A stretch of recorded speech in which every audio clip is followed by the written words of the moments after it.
வணக்கம். இன்றைய நமது சிறப்பு விருந்தினர் காங்கிரஸ் கட்சியின் மூத்த தலைவர் திரு பீட்டர் அல்போன்ஸ் அவர்கள். வணக்கம் சார். வணக்கம் தம்பி. நல்லா இருக்கீங்களா சார்? ஓகே. தமிழ்நாடு காங்கிரஸ் கமிட்டியில் புதிய தலைவர் நியமனம் ஏற்பட்டிருக்கு. என்ன தேவை, என்ன அவசியம் வந்தது? எதனால் மாணிக்கம் தாக்கூர் அவர்கள் புதிய தலைவராக தேர்வு செய்யப்பட்டிருக்கார்?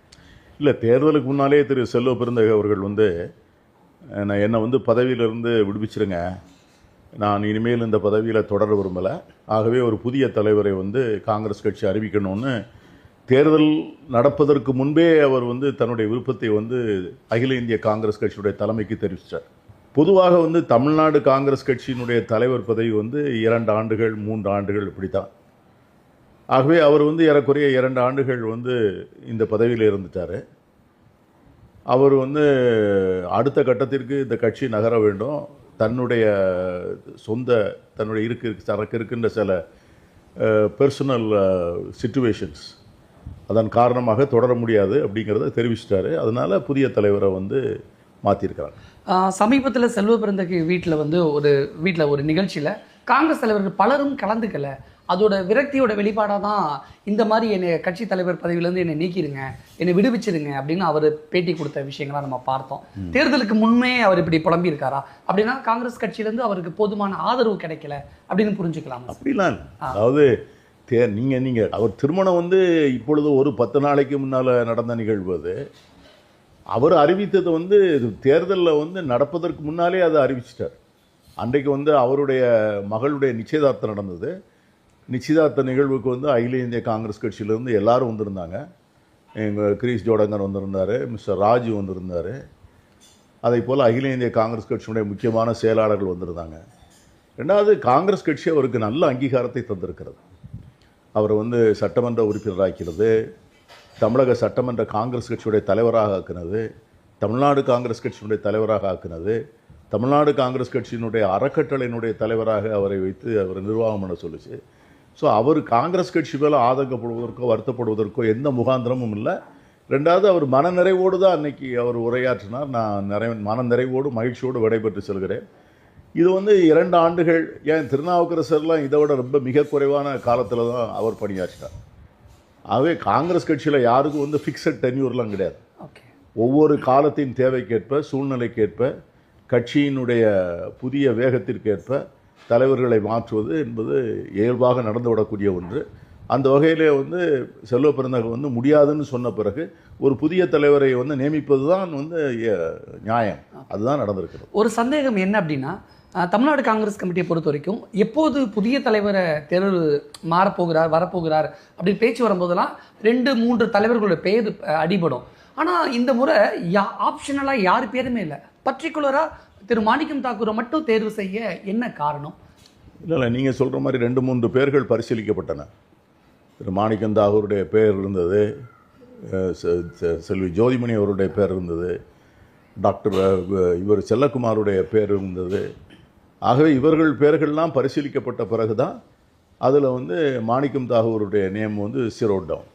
ஆகவே எப்பொழுதுமே 2-3 பேர்களை பரிசீலிப்பார்கள். ரெண்டாவது, மாணிக்கம் தாக்கூர் தேர்தலுக்கு முன்னாலேயே ஒரு அக்ரஸிவ் ஸ்டாண்ட் எடுத்து அவர் இந்த அலையன்ஸ் தாவைக்காவோட போகணும் அப்படிங்கிறதுலலாம் ஒரு முயற்சி எடுத்தார்.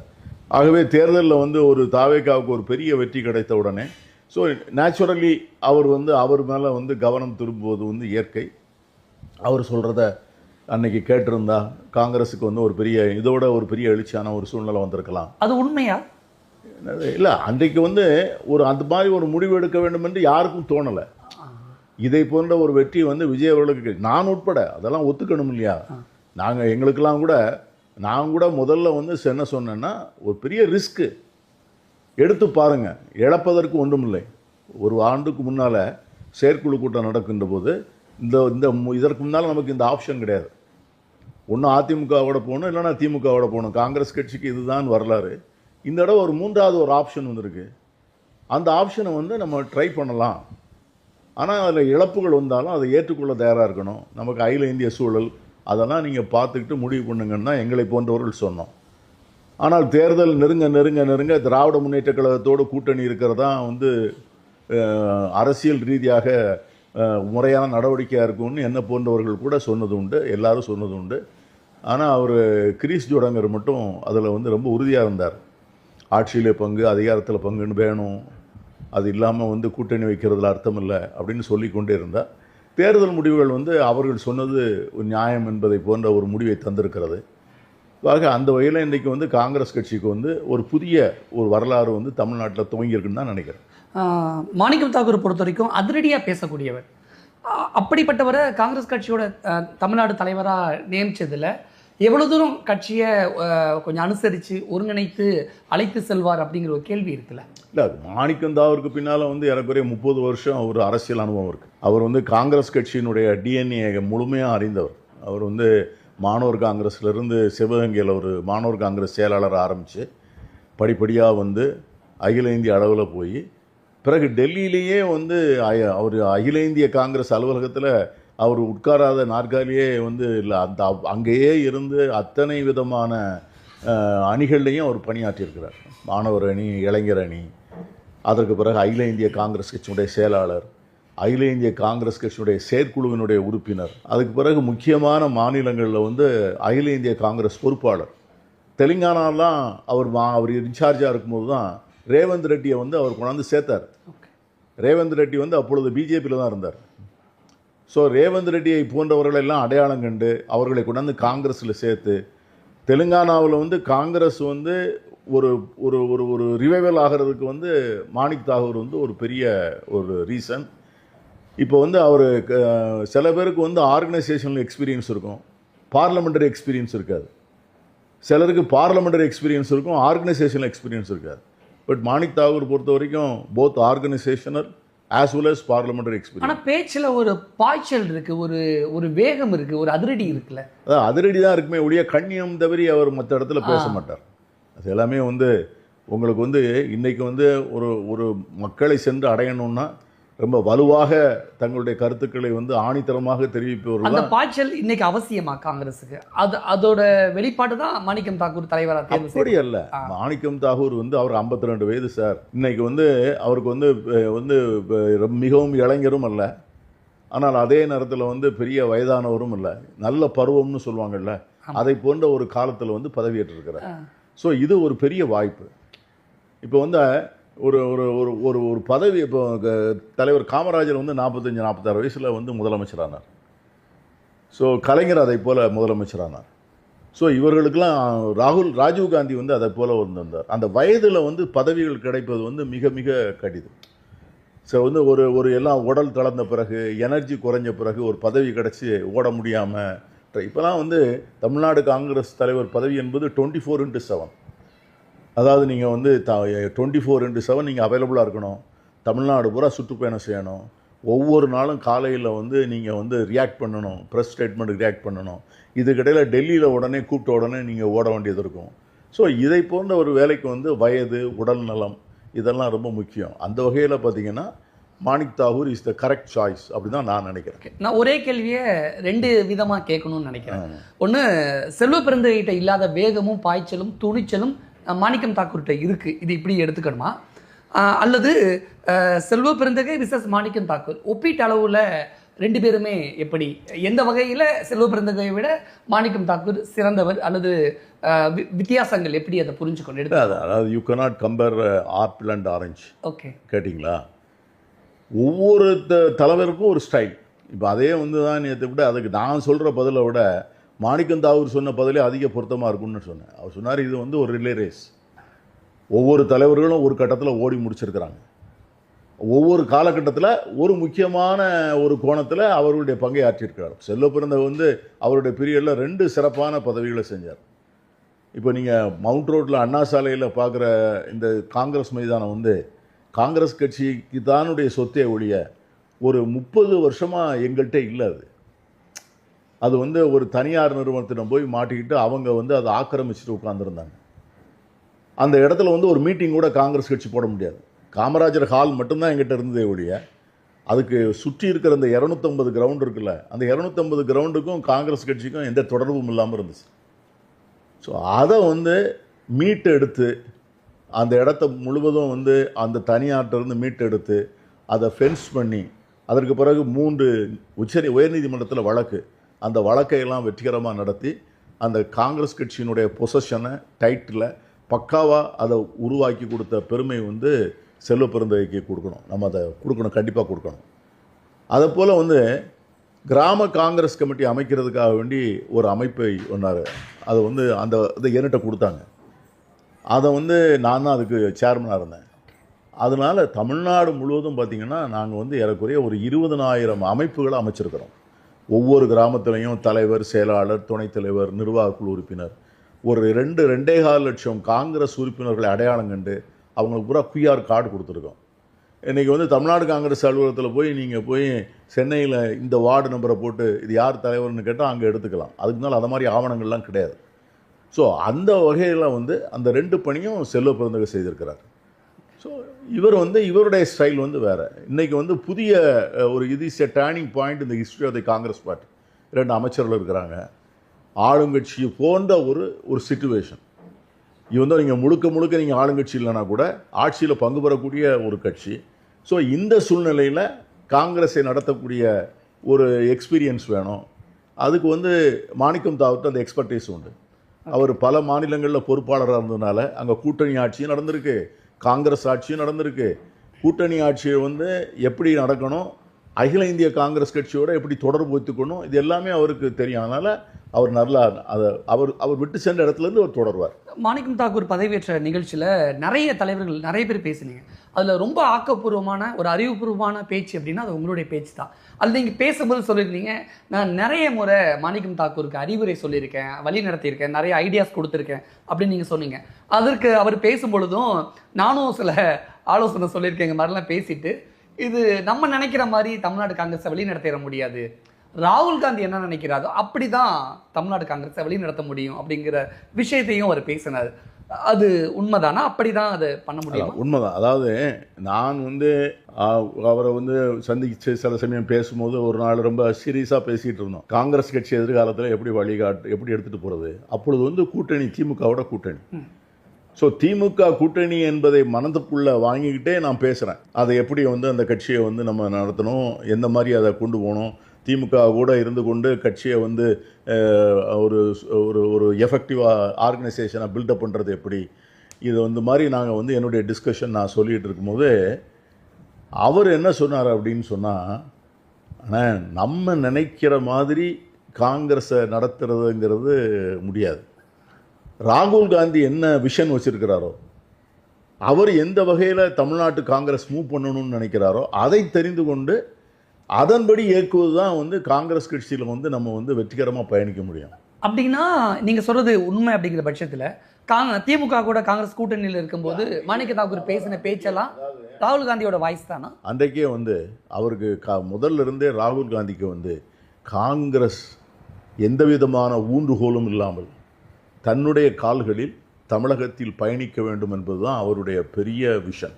அதற்காகத்தான் வந்து அவர் வந்து ஆர்கனைசேஷனை தயார் பண்ணார். பெர்ஹாப்ஸ் எங்களை போன்றவர்களுக்கெல்லாம் வந்து நாங்கள்லாம் அந்த கூட்டணிங்கிற கலாச்சாரத்தில் ஊறி வந்தவர். ஏன்னா நாங்கள் வந்து எங்களுடைய ஹோல் கேரியர் இந்த காங்கிரஸ் பார்ட்டி, அதில் வந்து நாங்கள் மேஜராக எம்எல்ஏ இருந்தது, எம்பியாக இருந்தது எல்லாமே கூட்டணியினுடைய காலத்தில் தான் இருந்தோம். ஆகவே எங்களை போன்றவர்களுக்கு வந்து அந்த மாதிரி மைண்ட் செட் தான் இருக்கும். இதிலிருந்து லிபரேட் ஆகி தனியாக ஓடணுங்கிற வேகம் வந்து புதிதாக வருகின்ற இளைய தலைமுறைக்கு இருக்கலாம் அப்படின்னு அவர் நினச்சிருக்கலாம்.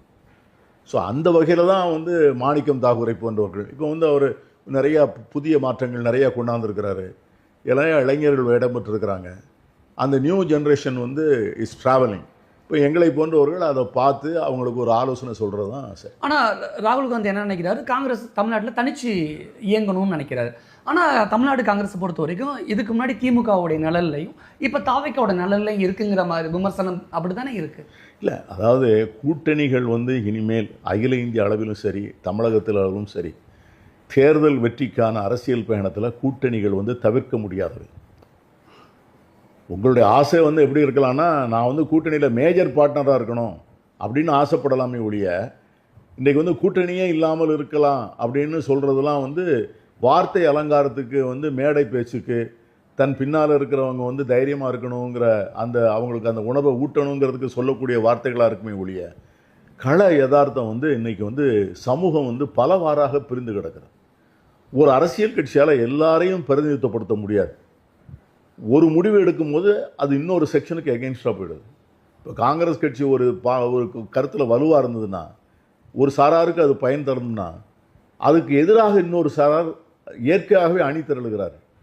ஸோ அந்த மாதிரி சூழ்நிலையில் எல்லாரையும் பிரதிநிதித்துவப்படுத்துகின்ற ஒரு அரசியல் கூட்டணி வந்து அவசியம். அப்படின்னா தான் இந்த ஃபர்ஸ்ட் பாஸ் போஸ்ட் 51 விழுக்காடு வாங்கி ஜெயிக்கணும்னா அது கண்டிப்பாக அவசியம். இந்தியாவில் எந்த கட்சிக்கும் அந்த 51% வாக்குகள் இல்லை. சரிங்களா? அது எவ்வளோ பெரிய கட்சியாக இருந்தாலும், மாநில கட்சிகளாக இருந்தாலும் சரி தான், அகில இந்திய கட்சிகளாக இருந்தாலும் சரி தான், மேக்சிமம் வந்து பெரிய கட்சின்னு சொல்லக்கூடிய ஒரு கட்சிக்கு 20% 22% ஓட்டு தான். ஸோ 20% 22% ஓட்டு வாங்கி எந்த கட்சியும் ஆட்சி அமைக்க முடியாது. அப்படி யாராவது சொன்னால் அது யதார்த்தத்துக்கு புறம்பானது, உண்மைக்கு மாறானது. அதே காங்கிரஸ் கட்சி இன்னைக்கு வந்து இந்த வாய்ப்பு வந்து வந்து என்னென்னா, திரும்ப திரும்ப வந்து மாணிக்கம் தாகூர் சொல்கிற ஒரு வார்த்தையை நீங்கள் புரிந்து கொள்ளணும். மரியாதையோடு உள்ள கூட்டணின்னு சொல்கிறார். அது ரொம்ப முக்கியமான வார்த்தை. அப்போ திமுக மரியாதை குறைவாக நடத்துனாங்க. மரியாதை குறைவு இருந்து நான் சொல்ல மாட்டேன். ஆனால் கவர்மெண்ட்ல எங்களுக்கு ஒன்றும் இன்வால்மெண்ட் இல்லையே. அதுக்கும் மரியாதையான கூட்டணிக்கும் அந்த வார்த்தைக்கு என்ன சார்? மரியாதை தான். இதுனா வந்து every decision is taken, every step the government puts forward, you are also in the loop. அதான் ஆட்சியில் பங்குன்னு கேட்டோம். ஓகே, நான் வந்து தேர்தலுக்கு முன்னாலே நான் சொன்னேன், கேபினட் சிஸ்டம் வந்து ஃபங்க்ஷன் பண்ணி அதில் வந்து ரெப்ரசன்டேஷன் இல்லைன்னு சொன்னால் கூட்டணி அர்த்தமற்றதுன்னு சொன்னேன். இப்போ நம்முடைய அரசாங்கம் வந்து கேபினட் சிஸ்டத்தில் தான் ஃபங்க்ஷன் பண்ணுது. எல்லா முடிவுகளும் கேபினட் டெசிஷனுக்குள்ளே வரணும். இப்போ எங்களுடைய அமைச்சர்கள் வந்து உயர்கல்வித்துறையும் சுற்றுலாத்துறையும் தான் பார்க்குறாங்க. ஆனால் அவங்க கேபினட்டுக்குள்ளே உட்காரும்போது எந்தெந்த டிபார்ட்மெண்ட்டில் என்ன நடந்ததுங்கிறது தெரியும். எவரி டெசிஷனை எடுக்கும் போதும் இவர்களும் அதற்கு வந்து அப்ரூவல் கொடுக்கணும். ஸோ அதை போன்ற ஒரு வாய்ப்பு வருகிற போது அதை பயன்படுத்தாமல் எந்த அரசியல் கட்சியும் வந்து வெளியே வந்து பேசுறதுல பிரயோஜனம் இல்லை. ஓகே. ஸோ திராவிட முன்னேற்ற கழக ஆட்சியில் நான் இப்போ 2005 2006 11 நான் எம்எல்ஏ. அப்போ அவங்க 95 பேர், நாங்கள் 35 பேர். அன்றைக்கு எங்களுக்கு அந்த மந்திரிங்கிற வாய்ப்பு கிடைக்கல. நாங்கள் வந்து அதுக்குள்ளே இருந்து ஒரு மந்திரி சபையில் உட்காரக்கூடிய வாய்ப்பு எங்களுக்கு கிடைக்கல. ஆனால் இன்றைக்கு வந்து கூப்பிட்டு கொடுக்குறாரு. அது வந்து ஒரு மரியாதையான அழைப்பு தானே. உங்களுக்கு 2 அமைச்சர் கொடுக்கின்ற போது காங்கிரஸ் கட்சி அதை பயன்படுத்துகிறது. அதை வந்து எப்படி வந்து அரசியல் ரீதியாக எங்களுடைய கட்சி அமைப்புக்கு அதை எப்படி லாபகரமாக அதை பயன்படுத்துறதை பற்றி யோசிக்கிறோம். முதலமைச்சராக விஜயோட இந்த செயல்பாடு காங்கிரஸ் கட்சி எப்படி பார்க்குது? இல்லை, அதாவது வந்து அவருக்கு வந்து நிறையா பேர் அவருக்கு சொல்கிறாங்க, அவங்களுக்கு வந்து அனுபவம் இல்லை, அட்மினிஸ்ட்ரேட்டிவ் எக்ஸ்பீரியன்ஸ் இல்லை. எல்லாரும் வந்து முதலமைச்சர் உட்பட அமைச்சரவையினுடைய பெரும்பாலோர் வந்து ஃபஸ்ட்டு ஜெனரேஷன், முதல் முறை எம்எல்ஏ, முதல் முறை அமைச்சர்கள், முதல் முறை முதலமைச்சர். கவர்மெண்ட்டினுடைய கவர்னன்ஸ் வந்து வெரி காம்ப்ளிகேட்டட் அஃபேர். அந்த காம்ப்ளிகேட்டட் அஃபேரில் வந்து ஒரு அரசு நிர்வாக இயந்திரத்தை வந்து இயக்கணும். அது வந்து ஒரு பெரிய இன்ஜினை ஹேண்டில் பண்ணுற மாதிரி தான். அந்த இன்ஜினை ஹேண்டில் பண்ணுறதுக்கு எக்ஸ்பீரியன்ஸ் வேணும் அப்படிங்கிறதெல்லாம் வந்து சொல்கிறாங்க. இதில் வந்து எப்படின்னு கேட்டிங்கன்னா, விஜயை பொறுத்த வரைக்கும் நம்ம வந்து ஜனநாயகத்தில் வந்து மக்களுக்கு எது வந்து அவர்களை ஈர்க்கும், எது வந்து அவர்களை நம்மை நோக்கி திருப்பும், எது செய்தால் மக்கள் வந்து நம்ம ஏற்றுக்கொள்வாருங்கிற அந்த ஃபார்முலாவை அவர் தெரிஞ்சு வச்சிருக்கிறார். ஆகவே அதுதான் வந்து டெமோக்ரஸினுடைய பேசிஸ். இப்போ அவர் வந்து அந்த சென்டரில் உட்கார்ந்துக்கிட்டு இந்த அடிப்படையில் மற்றவர்களை அவங்க ஏற்கனா போகிறோம். ஒரு நல்ல இனிஷியேட்டிவ்ஸ் எடுத்துருக்கிறாரு. எனக்கு மிக ரொம்ப பிடித்தமான வந்து ஒரு ரொம்ப நாளாக வந்து மனதுக்குள்ளே நான் போட்டு புழுங்கி கொண்டே இருந்த ஒரு விஷயத்தை பற்றி அவர் கையில் எடுத்திருக்கிறார். என்ன விஷயம்? நம்ம வந்து ஒரு சமூகமாக கரப்ஷனை பற்றி நம்ம யோசிக்கவே இல்லை, யாருமே யோசிக்கலை. கரப்ஷன் வந்து நம்ம எல்லாருக்கும் ஒரு நான் இஷ்யூவாக போச்சு. எல்லாருக்கும் தெரியும் இந்த சிஸ்டத்தில் இவ்வளோ பெரிய கரப்ஷன் இருக்குன்னு எல்லாத்துக்கும் தெரியும். எதுவுமே வந்து பணம் கொடுக்காம, எதுவுமே வந்து ஊழல் இல்லாமல் எந்த காரியமும் அரசாங்கத்தில் நடக்கலைன்னா ஒரு அரசாங்கத்தை குறை சொல்லலை. சக்ஸஸிவாக நடந்த அரசாங்கங்கள் அத்தனையுமே நான் சொல்கிறேன். அதை போன்ற ஒரு சூழ்நிலையில் யாருமே அதை பற்றி பேசுகிறதில்ல. ஊடகங்களும் பேசுகிறதில்ல, அரசியல் கட்சிகளும் பேசுகிறதில்ல. ஏன் அரசாங்கத்தில் காரியம் பண்ண நினைக்கிறவங்களும் சரி இதெல்லாம் தலையெழுத்து கொடுத்து தான் ஆகணும், இதை நம்மளால் ஒன்றும் பண்ண முடியாது. நீதிமன்றங்கள் கூட வந்து ஒரு அளவில் சில விஷயங்களில் பார்த்திங்கன்னா ஒரு வலுவான ஒரு கரத்தை கொண்டு அதை வந்து, ஏன்னா அதிலே அங்கேயே புறையோடி போயிருக்குது, நீதித்துறையிலே புறையோடி போயிருக்கு. ஸோ இந்த இந்த சூழ்நிலையில் அவர் வந்து அந்த இஷ்யூவை வந்து தைரியமாக எடுக்கிறார். ஊழலற்ற அரசு நிர்வாகம் தான் என்னுடைய டிஎன்ஏ, அதை பற்றி மற்ற எதை பற்றியும் நான் கவலைப்படலை. ஸோ அதை அவர் இனிஷியேட்டிவ் எடுத்து அதை வந்து கொண்டு வராரு. அதில் வந்து எனக்கு ஒரு நம்பிக்கை வருது அவர் செய்வாருன்னு சொல்லி. அதுக்கு ஒத்துழைப்பு கொடுக்கணும்னு நினைக்கிறேன். விஜயால் தமிழ்நாட்டில் ஊழலை ஒழிச்சிட முடியுமா? ஒழிக்க முயற்சி செய்ய முடியும். ஏன்னா முதல் தகுதி வந்து ஊழலை ஒழிப்பதுக்கு வந்து நான் வாங்க மாட்டேன் சார், எனக்கு பணம் வேண்டாம், நான் கட்சிக்கும் வாங்க மாட்டேன். எங்கே அங்கே தானே உங்களுக்கு வந்து நீங்கள் கீழே வந்து ஒரு அதிகாரிகிட்ட வந்து போய் ஒரு அதிகாரி ஒரு ரெஜிஸ்ட்ரேஷன் டிபார்ட்மெண்ட் இருக்குன்னு வைங்களேன், இல்லை ஒரு பிடபிள்யூடி ஒரு ஹைவேஸ், இங்கே தான் வந்து பணம் ஒரு கனிம வளத்துறை. இதில் ஒரு முக்கியமான ஊரில் இப்போ சில கனிம வளத்துறையில் எடுத்துக்கிட்டிங்கன்னா நிறைய வந்து மைன்ஸ் இருக்கிற இடத்துல மாவட்டத்தில் அங்கே ஒரு ஏடி மைன்ஸாக வரணும்னா அதுக்கு ஒரு விலை இருக்குது. இத்தனை கோடி கொடுத்தா தான் அங்கே இந்த மைன்ஸ் வந்து அந்த மாவட்டம் கொடுப்பாங்க. ஒரு சப் ரெஜிஸ்ட்ரார் ஆஃபீஸ் வந்து சென்னையில் வந்து திருப்பூரூரில் சப் ரெஜிஸ்ட்ரார்னு வச்சுக்கலாம், அதுக்கு ஒரு பெரிய விலை இருக்குது. ஒரு டிஸ்ட்ரிக்ட் ரெஜிஸ்ட்ரார் ஆகணுன்னா அந்த ஊரில் திருப்பூரூரில் ஆகணுன்னா ஒரு பெரிய விலை கொடுக்கணும். என்ன விலைன்னா நான் இதை கொடுத்து தான் இந்த இடத்துக்கு வந்திருக்கிறேன். இப்போ யாரு கொடுத்தீங்க? ஸோ அவர்கிட்ட போய் கேட்டால் நீங்கள் எப்படி இதை வாங்குனீங்க, பிறகு எப்படி எலெக்ஷன் நடத்துறது? எலெக்ஷனுக்கு பணம் வேணும்ல, மக்கள் வந்து பணம் கொடுத்தா தானே ஓட்டு போடுறாங்க. இது வந்து ஒரு பெரிய சைக்கிள். ஸோ கூட்டணி கட்சிகள் கூட இதை வந்து பேச முடியல. ஏன்னா தேர்தல் சமயத்தில் எல்லாருக்கும் பணம் தேவைப்படுது. அதை வந்து ஆளுங்கட்சியை வந்து டிபெண்ட் பண்ணி இருக்க வேண்டியது இருக்குது. ஸோ விஜய் என்கிற ஃபினாமினன் வந்து இதெல்லாம் அடித்து நொறுக்கியிருக்கிறார். பணம் தேவையில்லை, ஊழல், சாதி மதம் தேவையில்லை, இது எதுவுமே தேவையில்லாமலேயே நம்ம வந்து இந்த விஷயத்தை வந்து எலெக்ஷனை நடத்த முடியும், மக்களை வென்றெடுக்க முடியும், கட்சியில் இருக்கிற கேடரை மோட்டிவேட் பண்ண முடியும் அப்படின்னு சொல்லியிருக்கார். முதலமைச்சராக விஜய் வந்த பிறகு தமிழக அரசியல் கிழமையே மாறி இருக்கு. இதில் காங்கிரஸ்க்கு கடந்த காலங்களை விட இப்போ கூடுதலான வாய்ப்புகள் அதிகமாக இருக்குது அப்படின்னு புரிஞ்சுக்கலாமா? காங்கிரஸுக்கு ஒரு புதிய வாய்ப்பு வந்திருக்குல்ல. நீங்கள் இன்றைக்கி வந்து அரசாங்கத்திற்கும் மக்களுக்கும் இடையில் ஒரு பாலமாக இருக்கக்கூடிய வாய்ப்பு கிடைச்சிருக்கு. கூட்டணியில் செல்வாக்கு மிக்க கட்சி. ஸோ கூட்டணியில் வந்து நாளைக்கு வந்து ஒரு அரசாங்கம் ஒரு முடிவு எடுக்குதுன்னு வச்சிங்க, பொதுமக்கள் வந்து அரசாங்கத்திட்ட சொல்கிறதுக்கு யார்கிட்ட போய் சொல்லுவாங்க? காங்கிரஸ் தலைவரை தான் பார்ப்பாங்க, முதலமைச்சரை பார்ப்பாங்க. முதலமைச்சர்கிட்ட வந்து சில கருத்துக்களை வந்து சொல்ல முடியல அப்படின்னு சொன்னால் கூட்டணி கட்சி தலைவர்களை பார்த்து சொல்லுவாங்க. அந்த வகையில் காங்கிரஸ் கட்சிக்கு வந்து ஜனங்களோட மீண்டும் நெருக்கமாக போகக்கூடிய வாய்ப்பு கிடைத்திருக்கு. காங்கிரஸ் தொண்டர்களுக்கும் மக்களை அணுகி செல்லக்கூடிய ஒரு வாய்ப்பு கிடைச்சிருக்கு. உங்கள் அமைச்சர்கிட்ட சொல்லுங்கள், நீங்கள் தானே கூட்டணியில் இருக்கிறீங்க, முதலமைச்சர்கிட்ட சொல்லுங்கள். அப்போது இது நாள் வரைக்கும் அந்த அந்த கனெக்ஷன் காங்கிரஸுக்கு கிடைக்கல. ஸோ அது வந்து ஒரு புதிய துவக்கம் என்று எண்ணுகிறேன். ஓகே, கடந்த கால எலெக்ஷனுக்கு முன்னாடி அதிமுக காங்கிரஸ் மீது வச்ச கடுமையான விமர்சனம் காங்கிரஸ் வந்து ஒரு முதியோர் இல்லம் அப்படின்னு. ஆனால் தாவேக்க ஒரு யங் பிளட்டு. அப்போ ரெண்டுமே ஒன்று சேரும் பொழுது அந்த அந்த கனெக்டிவிட்டி எப்படி இருக்குங்கிற ஒரு பார்வை. ஏன் காங்கிரஸ் கட்சியில் இளைஞர்கள் வந்து சேரவே மாட்டேங்கிறாங்க? ஏன் இளைஞர்கள் சேர்ப்பதில் காங்கிரஸ் கட்சி ஏன் கவனம் செலுத்துவதில்லைங்கிற ஒரு கேள்வியும் இருக்குது. தமிழ்நாட்டில் ராகுல் காந்தி பிரதமர் என்பதற்கு வந்து ஒரு வாக்கெடுப்பு நடத்தப்படும் போது எல்லா நேரத்திலையும் 65% ஓட்டு அவருக்கு தான் கிடைக்குது. யார் பிரதமர், ராகுலா மோடியா, மூணாவது ஒரு ஆளா? இப்படி ஒரு வாக்கெடுப்பு வந்து இந்தியா டுடே நடத்தியிருக்கு. நீங்கள் எல்லாம் நீங்கள் கடந்த ஒரு 3 முறை 4 முறை தேர்தல் நடந்தப்போ இந்த வாக்கெடுப்பு எடுத்து பாருங்க, அதில் வந்து ஃபர்ஸ்ட் வந்து ராகுல் காந்தி. அப்படியே தேர்தல் அது பிரதிபலிக்கல, தோற்று போனது. அந்த வாக்குகளை வந்து அந்த ஆதரவை வந்து காங்கிரஸ் கட்சியினுடைய ஆதரவாக மாற்ற முடியலை. ஏன் சார்? அதான் ஆர்கனைசேஷன் ஃபெயிலியர்.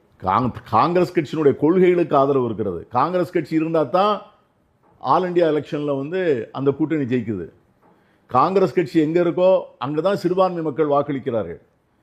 காங்கிரஸ் கட்சியின் மீது நம்பகத்தன்மை இருக்கிறது, காங்கிரஸ் தலைவர்கள் மீது நம்பகத்தன்மை இருக்கிறது, காங்கிரஸ் கட்சியினுடைய கொள்கை மீது நம்பகத்தன்மை இருக்கிறது. ஆனால் காங்கிரஸ் கட்சியினுடைய ஆர்கனைசல் ஸ்ட்ரக்சர் வீக்காக இருக்குது. இந்த இடத்துல நான் ஒரு சின்ன ஒப்பீடோட பேச நினைக்கிறேன். திரு ராகுல் காந்திக்கு தமிழ்நாட்டில் 65% ஆதரவாளர் இருக்காங்க நீங்கள் சொல்றீங்க. ஆனால் விஜய்க்கும் தேர்தலுக்கு முன்னாடி கூட்டம் கூடும் பொழுது இந்த கூட்டம்லாம் வாக்கா மாறாது அப்படின்னு ஒரு திமுக பேசிக்கிட்டே இருந்தாங்க. ஆனால் அதெல்லாம் உடைச்சி எறிஞ்சிட்டு விஜய் முதலமைச்சர் ஆகிட்டாரு. ஏன் விஜய்க்கு பழிச்சது? ஏன் காங்கிரஸுக்கும் ராகுல் காந்திக்கும் ஏன்? காங்கிரஸ்க்கு அந்த வாக்குகள் பாராளுமன்றத்துக்கு வந்திருக்குல்ல, பாராளுமன்ற தேர்தலில் அந்த வாக்குகள். ஆனால் அந்த திமுக ஒத்துக்க மாட்டாங்களா எங்களுடைய அப்படின்னு தானே அவங்க பேசுவாங்க. நீங்களும் நானும் ஒத்துக்கலைன்னா உண்மை இல்லாமல் போயிடுமா? நீங்க என்னைக்கு வந்து காங்கிரஸோடு திமுக சேர்ந்த பிறகுதான் திமுகவுக்கே வெற்றி வந்தது சார். அதிமுகவோடு கருத்து வேறுபாடு வந்து அதிமுகவிலிருந்து காங்கிரஸ் கட்சி விலகி அதற்கு பிறகு திமுகவோடு கூட்டணி வைத்த பிறகுதான் வந்து திமுகவுக்கு வந்து வெற்றி வந்து தொடர்ந்து வந்து கொண்டே இருந்தது. நீங்க எப்போ ஒரு சொல்லி பாருங்களேன், நீங்க எந்த தேர்தலில் வந்து உங்களுக்கு வந்து திமுக காங்கிரஸோட கூட்டணி வைக்காமல் திமுக வந்து ஒரு ஜெயித்த ஒரு வெற்றி நீங்க சொல்லுங்களேன் நீங்க. ஆகவே என்ன சொல்றேன் அப்படின்னு கேட்டிங்கன்னா, காங்கிரஸ் கட்சி இதைத்தான் இன்னைக்கு காங்கிரஸ் கட்சியை வந்து நிறைவேற்றணும். ராகுல் காந்திக்கு இருக்கிற தனிப்பட்ட செல்வாக்கு, காங்கிரஸ் கட்சிக்கு இருக்கிற செல்வாக்கு, காங்கிரஸ் கட்சியினுடைய கொள்கைக்கு இருக்கிற ஆதரவு, இது ஏன் வந்து நமக்குள்ள வாக்கு வங்கிகளாக மாற்ற முடியல? இதை ஏன் வந்து வாக்கு வங்கிகளாக மாற்ற முடியல? அந்த அந்த இது வந்து நமக்கு வரணும். அந்த கேப்பை வந்து நம்ம உணர்ந்து கொண்டோன்னு வச்சிங்களேன், நம்ம வந்து காங்கிரஸை வந்து எடுத்துகிட்டு போகலாம். அதான் மாணிக்கம் தாகூரினுடைய ஜாப். அவர் அதை செய்கிறதுக்கு அண்டர்ஸ்டாண்ட்ஸ் த ப்ராப்ளம், அவர் ரியலைசஸ் இட், இதுதான் நடக்கணும். அதனால் வந்து அந்த கனெக்டிவிட்டி வேணும். அந்த கனெக்டிவிட்டியை உண்டாக்குறது தான் அவருடைய வேலை. நான் தேர்தலை அல்லது அரசியலை உற்று நோக்கிறதுனால இந்த கேள்வி ஒரு சந்தேகமாக கேட்குறேன். சவுத்தில் ராகுல் காந்திக்கு ஒரு நல்ல பேர் இருக்குது, ஒரு நல்ல ஒரு எதிர்காலம் இருக்குது அப்படிங்கிற ஒரு பார்வை. அதே மாதிரி இப்போ புதுசாக அரசியலுக்கு வந்து முதலமைச்சராக இருக்கக்கூடிய விஜய்க்கும் சவுத்தில் வந்து பேன் இண்டியா அளவில் வந்து ஒரு வளர்ச்சி இருக்குது அப்படின்னு எதிர்பார்க்கப்படுது.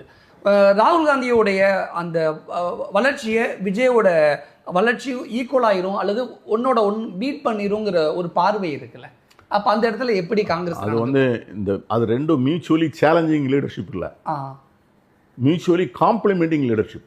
ஓகே, கேட்டிங்களா? ராகுல் காந்திக்கும் விஜய்க்கும் இருக்கிற அந்த புரிதல், அண்டர்ஸ்டாண்டிங் வந்து காம்ப்ளிமெண்டிங் ஈச் அதர். அதாவது ராகுல் காந்தியினுடைய அகில இந்திய தாக்கம், அதை வந்து நீங்கள் வந்து யூ cannot underestimate it. நான் சவுத்தில் ஒப்பிட்டு கேட்குறேன். நான் சவுத்தில் அவர் வந்து அவருக்கு வந்து நாளைக்கு வந்து அவர் பிரதமர் எலெக்ஷனுக்கு போய் விஜய் அவர்கள் வந்து நிற்க போகிறதில்ல.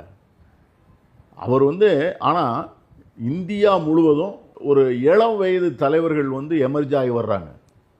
அடுத்த எலெக்ஷனில் அவங்க they will play a major role.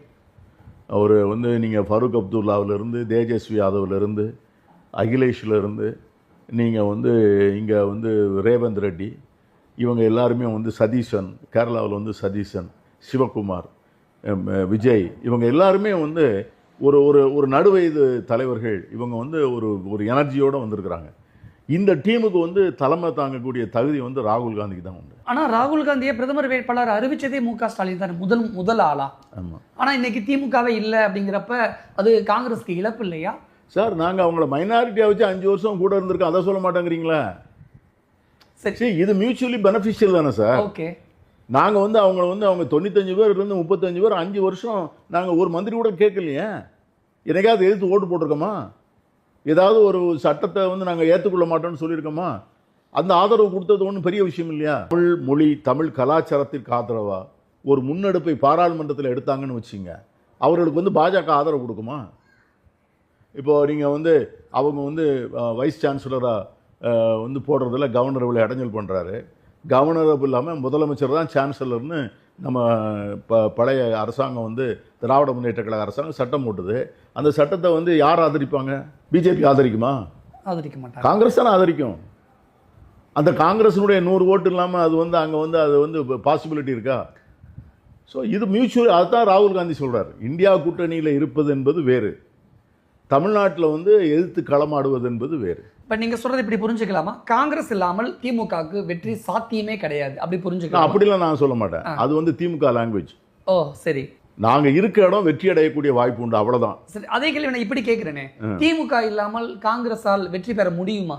நாங்கள் இந்த முறை எங்களுடைய கூட்டணியை நாங்கள் கிளியாரிட்டி கொடுத்துட்டோம். தாவேக்கா வரக்கூடிய உள்ளாட்சி தேர்தலாக இருந்தாலும் வரக்கூடிய நாடாளுமன்ற தேர்தலாக இருந்தாலும் we are traveling together. தாவேக்கா கூட அடுத்த இந்திய யூனியன் முஸ்லீம் லீக், விடுதலை சிறுத்தைகள், இந்த அணி வந்து கட்டியாக இருக்குது. மார்க்சிய கம்யூனிஸ்ட் கட்சியும் இந்திய கம்யூனிஸ்ட் கட்சியுடைய ஆதரவு பெரும்பாலும் இந்த கூட்டணிக்கு இருக்கும் என்று நம்புகிறோம். இப்பொழுது அவருடைய ஆதரவு தொடர்ந்து இருக்கிறது. இந்த அணியை வந்து கன்சால்டேட் பண்ணி நாங்கள் தேர்தலில் போட்டி போட்டோம்னா தமிழ்நாட்டில் 40க்கு 40 நாங்கள் ஜெயிப்போம். ஆனால் இந்தியா கூட்டணியில் விஜய் இல்லையே, தாவேக்கா இல்லையே. அது இந்த தமிழ்நாட்டில் நாங்கள் 40 ஜெயிச்சா நாங்கள் யாரை போய் சப்போர்ட் பண்ண போகிறோம்? காங்கிரஸ். அதனால சந்தேகம். காங்கிரஸோட கூட்டணி வைத்து நின்றுட்டு அவர் எப்படி சார் நீங்கள் இந்தியா கூட்டணியில் இல்லை ராஜ்யசபாவுக்கு எங்களுக்கு எப்படி சீட்டு கொடுக்குறாரு? விஜய் அவர்கள் வந்து எங்கிட்ட 5 பேர் தானே இருக்காங்க, அந்த சீட்டை வந்து நீங்கள் ராஜ்யசபாவில் காங்கிரஸ் வைத்துக் கொள்ளுங்கன்னு சொல்கிறாருன்னா அப்போ அவர் காங்கிரஸுக்கு ஆதரவாக தானே இருக்கிறாரு. அப்போ இந்த இடத்துல ஒரு சின்ன ஒரு குழப்பம் இருக்குல்ல. அதாவது தமிழ்நாட்டில் காங்கிரஸ் தாவேக்காவோட கூட்டணியில் இருக்குது, ஆனால் இந்தியா கூட்டணியில் விஜய் இல்லை, ஆனால் திமுக இருக்குது. ஒரு குழப்பமா இல்லை? அது வந்து இன்னும் வந்து அவர் வந்து ஒரு ஸ்டாண்ட் எடுக்கலை. யார் இந்தியா கூட்டணியை பற்றி விஜய் அவர்கள் ஒரு ஸ்டாண்ட் எடுக்கலை. ஏன்னா அவருக்கு இன்னும் பார்லமெண்டரி ப்ரெசன்ஸ் வரல. பார்லமெண்ட் எலெக்ஷன்ஸ் வரும்போது அதெல்லாம் கிளாரிட்டி வரும், இன்னும் அதில் தெளிவு வரும். அதை பற்றி நம்ம இப்போ நம்ம கவலைப்பட வேண்டிய அவசியம் இருக்குதான் நான் நினைக்கல. இன்னைக்கு இந்த சூழல்ல காங்கிரஸோடைய மிகப்பெரிய எதிரி பிஜேபி, திமுக அல்லது உட்கட்சியில் இருக்கக்கூடிய சின்ன சின்ன பிரச்சனைகள், எதை நீங்க சொல்லுவீங்க? வகுப்புவாத அரசியல் பிஜேபி தான், அதுதான் வந்து முதல் எதிரி. நான் திமுக வந்து ஒரு கொள்கை எதிரி. ஏன்னா அவங்களும் வந்து பாசிச எதிர்ப்பு, மாநில உரிமைகள், பிறகு மதச்சார்பின்மை, சமூக நீதி, இதெல்லாம் நம்பிக்கை இல்லாத கட்சி திமுகன்னு நான் சொல்ல மாட்டேன். கேட்டிங்களா? ஆகவே அந்த வகையில் வந்து அவர்களும் அகில இந்திய அளவில் பாஜகவை எதிர்த்து நாங்கள் நடத்துகிற அந்த போராட்டத்தில் எங்களோடு சேர்ந்து களமாடக்கூடிய வாய்ப்பு நிறையா இருக்கிறது. அதை தான் ராகுல் காந்தியே சொல்லியிருக்கார். They will be also on board. இப்போ இன்னைக்கு கூட என்ன கையெழுத்து, இப்போ எலெக்ஷன் கமிஷனுக்கு எதிர்த்தாற் போல லெட்டர் கொடுத்துருக்கிறதுல திராவிட முன்னேற்ற கழகம் கையெழுத்து போட்டிருக்கீங்க. அதனால தான் நான் கேட்க இந்த கேள்வி அதுதான் நான் சொல்கிறேன். அதனால் அந்த மாதிரி ஒரு கம்பல்ஷன் வருது. ஸோ அது ரெண்டும் இப்போ நீங்கள் வந்து அது மாதிரி நிலைமை வந்து பல மாநிலங்களில் இருக்குது. மேற்கு வங்க மாநிலத்தில் இருக்குது, கேரளாவில் இருக்குது. மாநிலத்தில் வந்து எதிராகவும் தேசிய அளவில் ஒன்றாகவும் பணியாற்றக்கூடிய வாய்ப்புகள்லாம் அங்கே நிறையா இருக்குது. அதை போன்ற வாய்ப்புகள் வராதுன்னு சொல்ல முடியாது, பார்க்கலாம். காங்கிரஸ் கட்சி ரொம்ப ரொம்ப வருஷமாகவே இன்னொரு கட்சியோட கூட்டணியில் இருந்து தான் கூட்டணி ஆட்சியோ ஏதோ ஒரு வகையில் சப்போர்ட் பண்ணிக்கிட்டு இருக்கு. தனிச்சு நிற்க முடியலை. ஒருவேளை இந்த தருணத்தில் காமராஜர் அவர்கள் இருந்தால் காங்கிரஸ் கட்சிக்கு என்ன சொல்லுவார், என்ன நினைப்பாருன்னு நினைக்கிறீங்க? காமராஜர் ஆன்மா வந்து நம்மகிட்ட பேசினா இதான் சொல்லும். இந்த விஜய் முன்னெடுத்திருக்காரு இல்லையா, ஊழலற்ற அரசு நிர்வாகம், அதை முழுக்க முழுக்க சப்போர்ட் பண்ணுங்கப்பா. தமிழ்நாட்டை வந்து ஊழலற்ற மாநிலமாக மாற்றுங்க. பொது வாழ்க்கையில் வந்து தூய்மையாக, அரசு நிர்வாகத்தில் நேர்மையாக, தனிமனித வாழ்க்கையில் எளிமையாக இருங்க. இதுதான் நான் உங்களுக்கு கொடுக்குற அறிவுரைன்னு சொல்லுவேன். நிறைவா காங்கிரஸ் கட்சியோட மூத்த தலைவராக முதலமைச்சர் விஜய்க்கு நீங்கள் சொல்ல நினைக்கக்கூடிய ஆலோசனை அல்லது அறிவுரை? அதாவது அவர் எந்த திட்டத்தை நிறைவேற்றுகிறாரோ அது அவருடைய ஃபைனான்சியல் ரிசோர்ஸஸ் நிறைய இஷ்யூஸ் இருக்குது. கவர்னன்ஸ் வந்து is a very complicated affair. Demands வந்து எல்லா சைட்லேருந்து இருக்குது. அரசு ஊழியர்களுடைய டிமாண்ட் இருக்குது, நீங்கள் ஆசிரியர்களுடைய டிமாண்ட் இருக்குது, கல்லூரி ஆசிரியர்களுடைய டிமாண்ட் இருக்குது, விவசாயிகளுடைய கடன் தள்ளுபடி கோரிக்கை இருக்குது. இதை போல் வந்து தொழில் முதலீடுகளை கொண்டாட வேண்டிய நிர்பந்தம் இருக்குது. வேலை வாய்ப்புகளை வந்து பெருக்கணும், வந்து சட்டம் ஒழுங்கை பாதுகாக்கணும். இதை மாதிரி வந்து ஒரு முதலமைச்சருடைய பணி என்பது வந்து சாதாரண பணி இல்லை. ஒவ்வொரு நாளும் ஒரு கோரிக்கையை வலியுறுத்தி போராட்டம். ஒரு இடத்துல வந்து எங்களுக்கு சிப்காட் வேணும்னு கேட்குறாங்க, இன்னொரு இடத்துல சிப்காட் எங்களுக்கு வரக்கூடாதுன்னு சொல்கிறாங்க. எங்கள் ஊரில் கோழி பண்ணை கூட வரக்கூடாதுன்னு சொல்கிறாங்க, கல்கோரி வரக்கூடாதுன்னு சொல்கிறாங்க.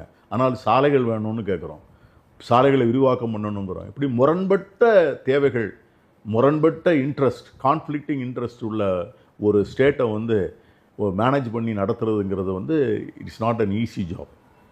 இதுக்கு எல்லாத்துக்கும் அவர்கிட்ட தீர்வு இருக்க முடியாது. நிச்சயமாக அந்த chief minister cannot have answers for all these problems. At least அவர் அதை சின்சியராக முயற்சித்தார் அதை தீர்க்கிறதுக்கு. அந்த உணர்வு மக்களுக்கு வந்துட்டாலே அவருக்கு பெரிய வெற்றி. அது எதன் மூலம் வரும்னு சொன்னால் ஊழலற்ற நிர்வாகத்தை கொடுப்பதன் மூலமாக தான். என்ன நடந்தாலும் சரி, எது நேர்ந்தாலும் சரி, come what may, my government will not be corrupt. Okay, அந்த citizen will have a honest government, a transparent government. அதை கொடுத்துட்டாருன்னா that will be a very big success story in the history of Tamil Nadu. விஜயோட ஆட்சி கிட்டத்தட்ட ஒரு மண்டலம் நிறைவு செஞ்சிருக்கு. பிடிச்சிருக்கா, நிறைவாக இருக்கா? It's a good beginning. Okay, it's good beginning. அவர் சஸ்டெயின் பண்ணணும். அது வந்து என்னென்னா we all have to stand by him. நீங்கள் வந்து ஊழலற்ற நிர்வாகத்தை அவர் மட்டும் கொடுத்துட முடியுமா? பொதுமக்களும் கொடுக்கணும் இல்லையா? லஞ்சம் கொடுப்போற இப்போ இன்னைக்கு வந்து டிவிஎஸ்சி வந்து நல்ல வேகமாக ஆக்ஷன் எடுக்கிறாங்க. நீங்கள் பார்த்துருப்பீங்க, டெய்லி 4-5 பேர் அரெஸ்ட் பண்ணுறாங்க. இதுக்கு முன்னால் பார்த்தீங்கன்னா டிவிஎஸ்சி டிபார்ட்மெண்ட் என்ன பண்ணுதுங்கிறதுக்கு ஸ்டாட்டிஸ்டிக்ஸ் இருக்குது. ஒரு மாதத்தில் ஒரு ரைடு தான் பண்ணுவாங்க.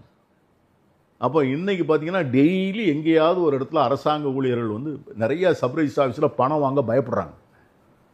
சொல்லி வாங்க முடியல, நாங்கள் மந்திரி கொடுக்கணும், மேலே கொடுக்கணும் அப்படின்னு யாராலையும் சொல்ல முடியல.